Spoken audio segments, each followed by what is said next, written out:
Hello Indra, আপনি কোথায়? আমি আপনার দেওয়া লোকেশনে চলে এসেছি। আপনাকে তো কোথাও দেখতে পাচ্ছি না। আচ্ছা, চলে এসছেন? একটু সামনের দিকে তাকান, একটা সাদা রঙের গাড়ি দেখতে পাবেন। সাদা রঙের তো এখানে অনেকগুলোই গাড়ি আছে। আপনি বরঞ্চ গাড়ির নাম্বারটা বলুন, তাহলে আমার চিনতে সুবিধা হবে। গাড়ির নম্বর 1724। দেখুন, আমি একটা কাপড় নিয়ে গাড়িটা পরিষ্কার করছি। দেখুন, ভালো করে দেখুন। হ্যাঁ, দেখতে পেয়েছি।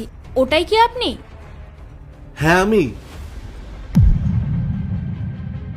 আপনি ইন্দ্র? আপনার সাথে কি আমার বিয়ের কথা হচ্ছে? হ্যাঁ, আমি ইন্দ্র।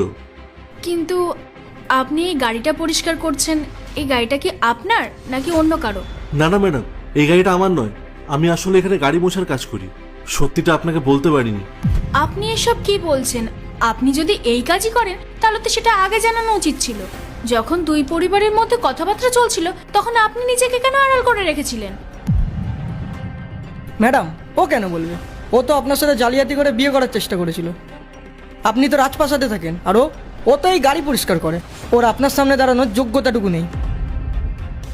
এই যে লজ্জা করে না মিথ্যে কথা বলে ম্যাডামের মতন মানুষের সাথে সম্পর্ক করার? মিথ্যেবাদী কথাকার। ম্যাডাম, এই মানুষটার সাথে কথা বলে সময় নষ্ট করবেন না। চলুন, আমাদের একটা ইম্পর্টেন্ট মিটিং আছে।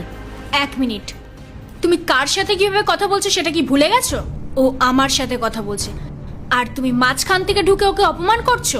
মনে রেখো, তুমি আমার ম্যানেজার, তুমি আমার গার্জেন বা মালিক নও। তাই নিজের কাজটুকু করো আর চুপচাপ দাঁড়াও এখানে, বুঝতে পেরেছো? Sorry madam. দেখুন ম্যাডাম, আমি জানি আমার উপর রাগ করাটা আপনার স্বাভাবিক। আমি ভেবেছিলাম যদি আমি শুরুতেই আপনাকে সত্যিটা বলে দিতাম তাহলে হয়তো আপনি আমাকে আপনার সাথে কথা বলার সুযোগই দিতেন না। তাই ভাবলাম সামনাসামনি দেখা করে আমি সবটা আপনাকে বলবো। আশা করি আপনি আমার পরিস্থিতির কথাটা ভেবে আমায় ক্ষমা করে দেবেন। শুনুন, আমি রাগ করেছি ঠিকই, তবে আপনার এই কাজের জন্য নয়, আপনার লুকোচুরির জন্য। আসলে কোনো কাজই ছোট বড় হয় না। মানুষ যদি সততার সাথে কাজ করে তবে সেটাই তার শ্রেষ্ঠ পরিচয়। কিন্তু আপনার কাছে আমার একটা কোশ্চেন আছে। আমি তো আপনাকে আমার অফিসে ডেকেছিলাম, আপনি সেখানে না গিয়ে এই ধুলোবালির মধ্যে আমাকে কেন ডাকলেন? ম্যাডাম, আমি তো আগেই বললাম, আপনি ওকে কেন বারবার জিজ্ঞেস করছেন? আর এই লোকটা যদি ভুল করেও আপনার অফিসের কাছে যেত তাহলে সিকিউরিটি গার্ড ওকে ঘাড় ধাক্কা মেরে বাইরে বার করে দিত। আপনিও না ম্যাডাম এই দু পয়সার মানুষের সাথে এত ভালোভাবে কথা বলছেন। চুপ করো, অনেকক্ষণ ধরে তোমার এই আজে বাজে কথা আমি সহ্য করছি।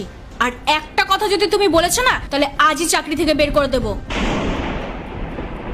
তুমি আমার ম্যানেজার, তোমার কাজ অফিস সামলানো।